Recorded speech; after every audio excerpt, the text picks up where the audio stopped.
Welcome aboard this tour of the Westerly Oceanlord 41. I'm going to split this tour into two, so we're going to have a quick tour of the outside and I'll give you as much information as I can without making the video too long, and then I'll stop the video and then do a tour of the inside.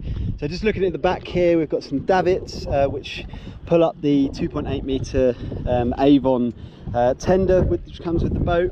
There's also plenty of fenders, which currently I've just got out at the back, but there's plenty of room in the lazarette as well if you want to put them in there when on longer journeys. There's a deck shower with a long hose, so it works a bit like a deck wash as well, with the tap just there. Moving up onto the boat, just having a quick look over, then you've also got a swim ladder down there and a sugar scoop, which makes getting on and off the boat really easily. And the previous owner added in a teak rubbing strip just around the bottom there, which just protects the back of the boat, which I think is a really neat idea. At the back here we have mounted a brand new SeaSafe Pro Light 4-person life raft with an automatic release and a brand new stainless steel cradle for that as well, which is a really nice position just if you want to throw it over the back if you have need to. And then looking just over to the port side, we currently got it stopped, but mainly because we don't really need it, but the original wind generator up there, that gives between 2 and 5 amps depending on the wind, and so if you need that, we don't often use it because on the port side we have 275 watt solar panels, and on the starboard side we have 200 watt panels, which tend to top up our house bank. Lovely. I'll just try and get out the wind a little bit.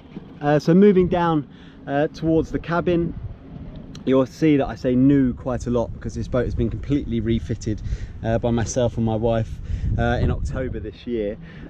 So we've got this sun cover bimini up here, which works really well to give lots of nice shade into the cockpit area. On the back you might just be able to see there's a zip, so there's also a mesh zip, so that if the sun's behind you, then that protects you from behind, and it can also help just in a bit of bad weather or anything like that.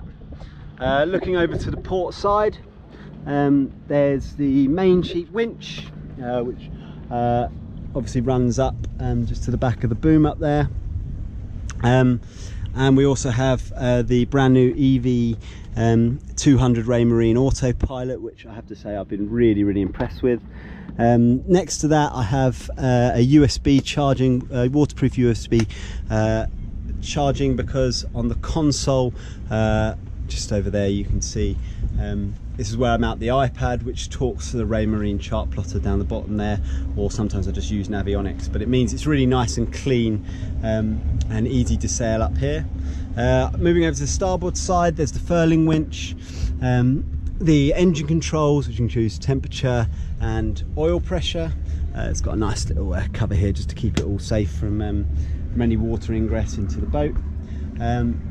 Moving forwards, we've got two Baron 32 winches. Every winch that you see, I had a part in October completely cleaned and re-greased, and I have to say they were all in excellent condition. I think I had to replace 2 pulls on this particular winch, but nothing on the other one. So you can see the opposite over there.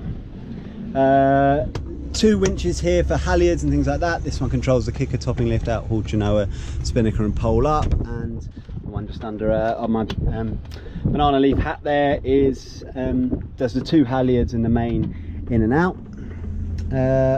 The actual cockpit area, I have to say I've been really impressed with since we've owned the boat. These are full length, so you can sleep on these nice and easily, which some people choose to do. You can also fit loads of people here. You can see our beautifully newly varnished table there, which folds out. We've had 8 people round for dinner quite happily sat up here.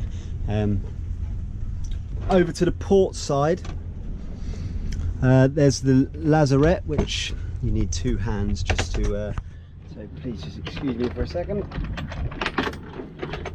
So a really deep cockpit locker, which essentially contains everything you need. So there's spare lines, mooring lines, things like that. There's fuel for the dinghy. There's spare fuel for the engine down there, and a water jerry as well, bosun's chair. The compressor, which has just been completely serviced for the fridge, which I've been really happy with actually. That's dropped the amount of amps that uses quite significantly.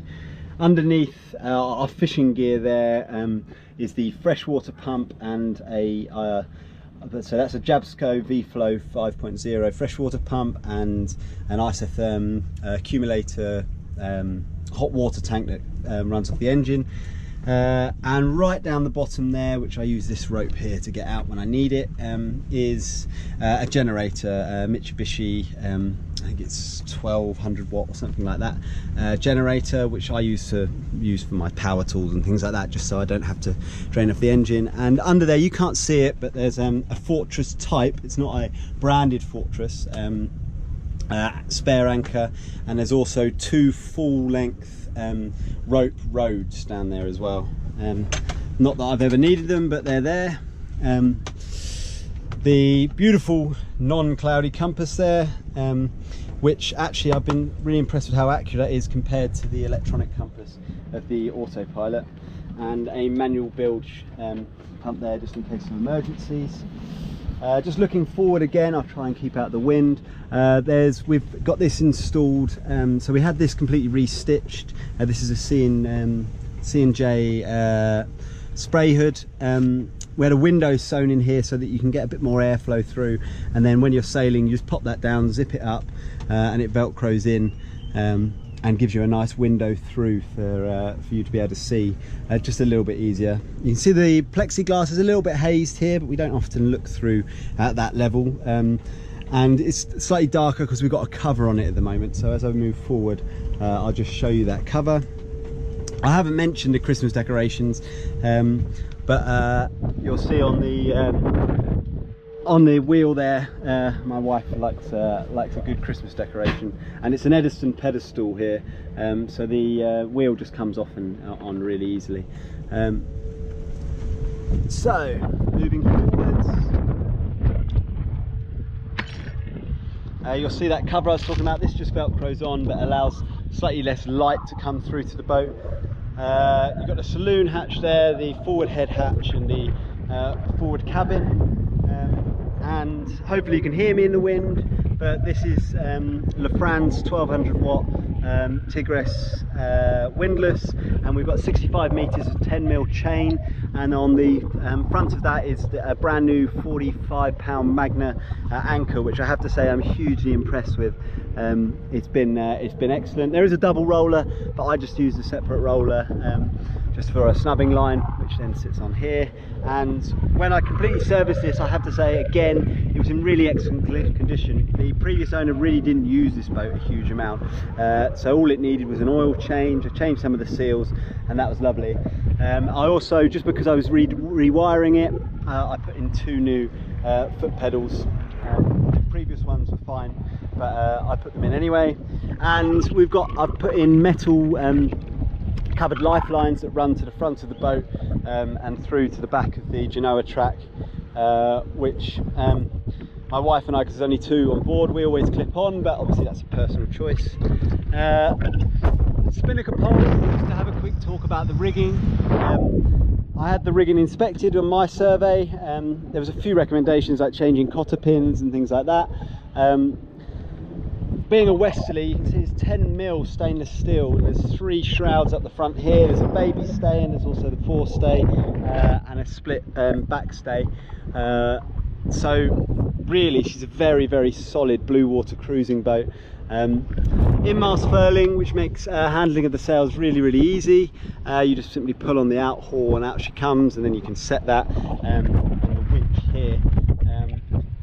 And all your other standard controls for the boat. But hopefully, if I just walk to the front, it gives you a good idea of the outside of the boat. Master throughout on the front here, and then it's just painted with grip on the sides, just in a lighter colour, so it means that in the sun you can walk on it a little bit easier. But that is the external of the Westerly Oceanlord Windward Lady.